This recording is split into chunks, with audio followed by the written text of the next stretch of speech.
Beautiful. Well, I think that's actually a perfect segue into our next topic, which is Topps Chrome Overtime Elite. So I'm going to start to share my screen. And for those of you only listening, don't worry. We're going to walk you through this. And if you want to watch on YouTube later, we wouldn't hate you for that. But basically, Topps Chrome Overtime Elite, I'll break this down a little bit because some of you might be saying, what the hell is he talking about? Obviously, you're familiar with the Topps Chrome brand, pretty much everyone watching and listening. But Overtime is a series of professional leagues that has some investors that you might have heard of. Jeff Bezos, Kevin Durant, and Trey Young are probably the most notable. And they're involved in essentially like early to mid high school recruiting and then getting high school sophomores and juniors into professional leagues to sort of foster their development. And Elite is basketball, and they're based in Atlanta. So Overtime Elite. Actually, Murph and I did an episode of the Sports Card Strategy Show in early 2021. One of our first episodes, I mentioned Overtime Elite, but I mentioned it in the context of Topps Now. And Topps Now is not really a product that I'm super crazy about because I learned some lessons the hard way in my early enthusiasm for buying sports cards and not really seeing the value in Topps Now unless you really, really find a needle in a haystack. But Topps Chrome is different because Topps Chrome has hobby boxes that have autos in them. There's, numbered parallels, serial numbered cards, things like that.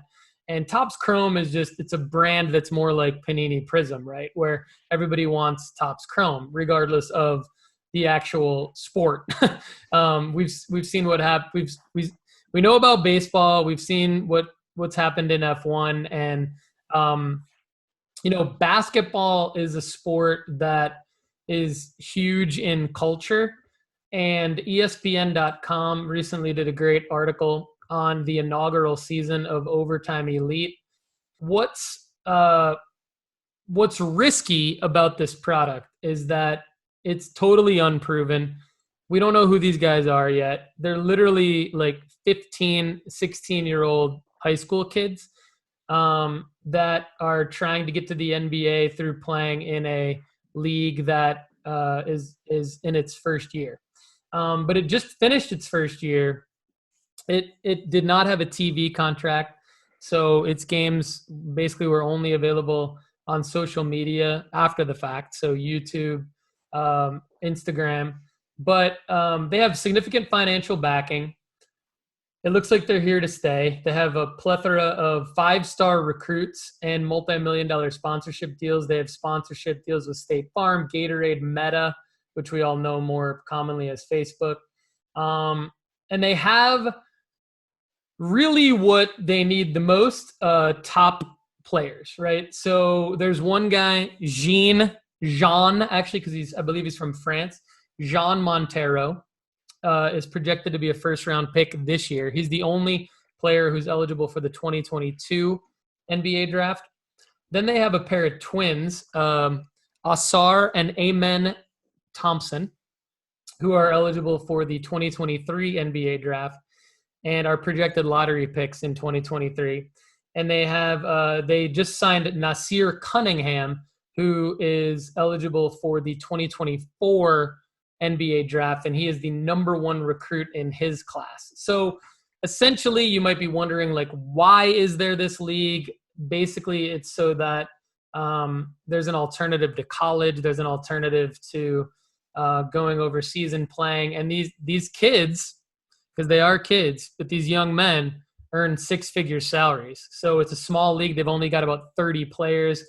They're going to play against each other. They're going to play against professional teams over in Europe. That's what they didn't do a whole lot of that this year, as I understand it, but they're going to do quite a bit more of that next year. So we're going to be looking at players that not only, are culturally relevant. They have a large social media following as a league already and as individuals. They have like I said, sponsorship deals, financial backing, salaries. They have the ability to recruit the top guys. Cunningham, for example, who I just spoke about, retains his college eligibility because he's not going to get paid by Overtime Elite. He's going to play in the league, but he's going to sign some NIL deals. So, I mean, the interesting thing here from a sports card investment. I like that, by the way. Yeah. So just in conclusion to my opening here, and then we can dig into this a little bit further. Like, the world is changing, right? I mean, I think that like the typical sports card investor in the last couple of years has maybe thought, well, you know, I'm not going to buy this college uniform rookie card or rookie auto because I know that the pro rookie auto is going to come out, and then the college, you know, and I understand that thought process, believe me, because I'm about to talk about that in a minute with the NFL and with Bowman. But I do believe that these Topps Chrome Overtime Elite cards are investable from a standpoint of if you can identify the guys like the Thompson twins. It's kind of funny because they're a band from the 80s, but the Thompson twins, you know, you don't want to age yourself there, bro. Yeah, I know. I'm old. I'm probably much older than the average audience member of this podcast. But anyway, yeah, I think that if you can pick the right players, the other thing I love about it is the cards. The cards are sick. The fact that they essentially follow the same format as F1, where they've got, you know, the gold refractor autos out of 50. They've got the aqua look really, really cool out of 99 autos. They've got the basic refractor auto short prints that are more affordable but super investable because these are these guys' first autos. And so the reason why I thought it was a good segue from Bowman, right, is that this is prospecting. Like, this is totally prospecting. And if you can see my screen right now, you know, you're seeing like Asar Thompson, who's the number one prospect out of Overtime Elite for 2023. He's projected lottery pick. His refractor autos are selling for about $100. My thought is that's not that much money to lose if this guy ends up being a lottery pick. And when he is a lottery pick, based on when we're seeing the releases of the pro uniforms come out, you've got two potential opportunities. You've got the ability to quick flip before the pro releases come out for probably much more than $100, for example. And you've got the ability to maybe this actually is the card that everybody wants because it is Topps Chrome, because it is a short print auto, because it's his first auto. And it's not a cheesy college uniform card. Like, it's actually a pretty well done card from a brand that everybody loves. So the proof is in the data, like you said earlier about, you know, cards selling from Bowman. The proof is in the data with this Topps Chrome Overtime Elite. It could totally flop, but it's already selling. And so I'm buying. I did buy a Jean Montero. Let's see. I paid $150 for a Jean Montero gold refractor auto out of 50. My thought was, why pay $100 for a short print refractor when you can pay $150 for the out of 50 gold refractor, right? And then I did pay $150 for the Amen Thompson for the same reason. So would love to know everyone's thoughts in the comments, but first, Kendall, I want to know your thoughts on basically what I've said about this Topps Chrome Overtime Elite product. Well, first off, I think Topps, or just the Overtime brand in general, I think is a really interesting thing.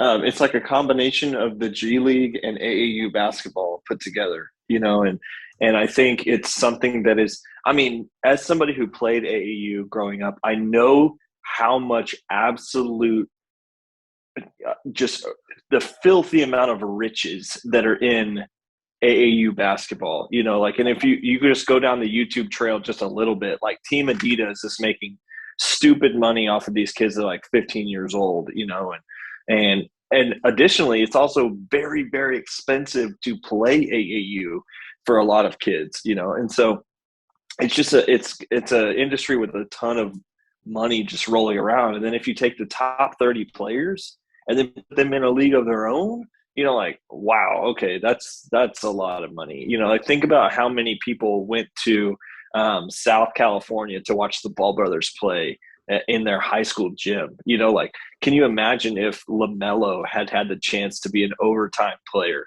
Like that, they're the next LaMelo could be playing in Kevin Durant's league, And so I like it from a league perspective. I'm not sure if I like it from a kid's perspective. Like if I'm putting my dad hat on, I'm not sure I love the fact that they're going to be marketed like that as 16-year-olds. But at the same time, like in other countries, like I don't know how old was Messi when he signed with Barcelona's youth club. Like if you walk around with Barcelona's youth club, it's not like you're just walking around as a regular teenager. And so to put that into perspective, I'm kind of convincing myself out of the argument that it's not good for the kids, but it's just part of their life. But anyway, from a card perspective, though, I think this is a set that I would particularly be. This is not a wax set for me. Like I told you earlier on in this episode that like there's distinctions between wax sets and singles sets in my buying habits. Like this would be a calculated buy, a calculated buy for me. Like this would be like take the Twins or take what's the guy's name? Cunningham. Like take his stuff and buy his stuff specifically. So making calculated moves here, I think, is the play, because like Bowman is a play for me no matter who I'm getting. It doesn't matter. Like there's probably going to be investable guys all over the product. It's same with like I mean, F1 is a little bit that way too. Like those guys, whether you're in F2 or F1, you're going to be investable to some level. These overtime guys, some of them may just end up as European players. Like totally. Some of them could just end up in G League, or maybe they don't even want to play basketball professionally. Like what do we have we thought about that? Like, and so maybe they just get a six-figure salary. They graduate high school and then they're like, oh, I want to be an engineer. Like not that happens a lot, but it does. So I would make a calculated move here.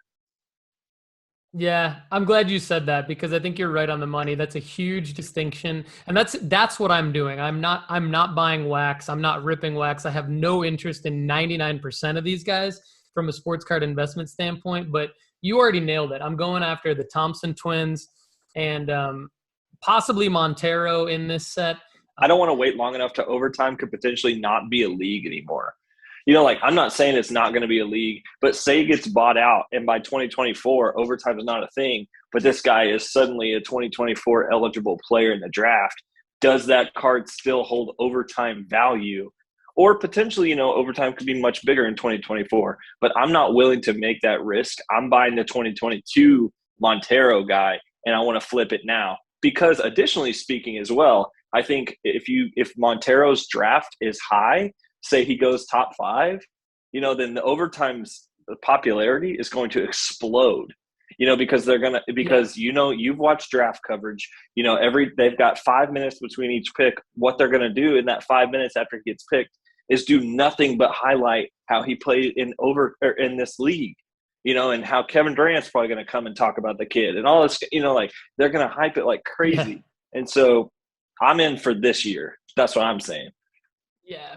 I will probably list my Montero before draft night in like a buy it now format where it gives me some ROI on my initial investment, and then just see if he gets drafted higher than expected and they give him a lot of coverage like you're talking about. Maybe I get some offers on that card. If that doesn't happen, I'll probably list it again after he starts, if and when he starts to play well in his rookie season. Yeah, and actually, I'm glad you said summer league, because we saw what happened this last summer in the card market. I mean, Bull, his card shot up, right? You had guys with no business getting any minutes in the league. Their card values were skyrocketing because of their summer league performances, and so for sure, like listing listing Montero during the summer league. That's a great idea. So that'll probably be my strategy.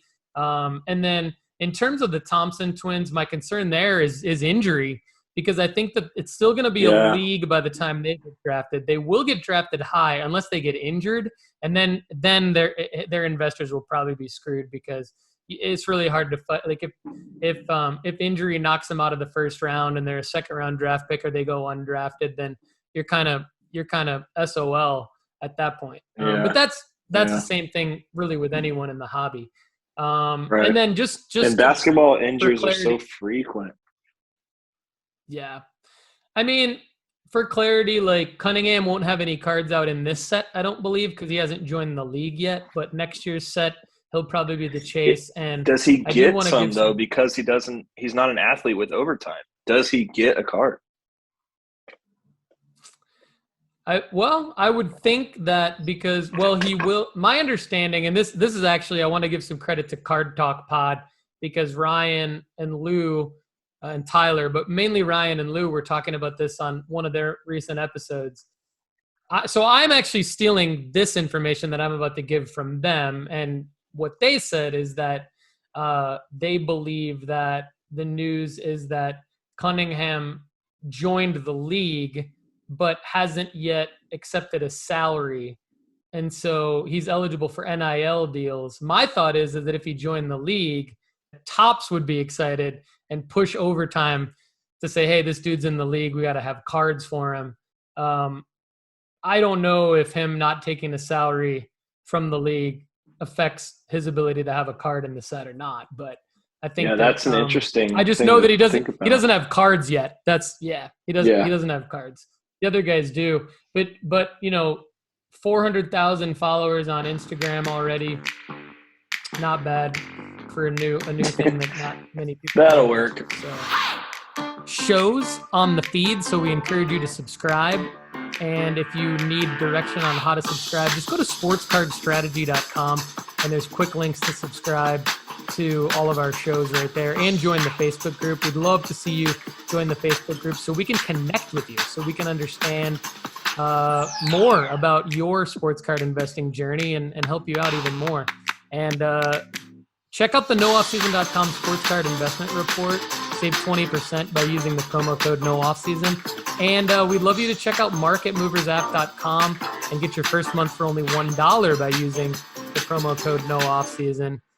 Everybody, thanks for listening and watching, and have a great day.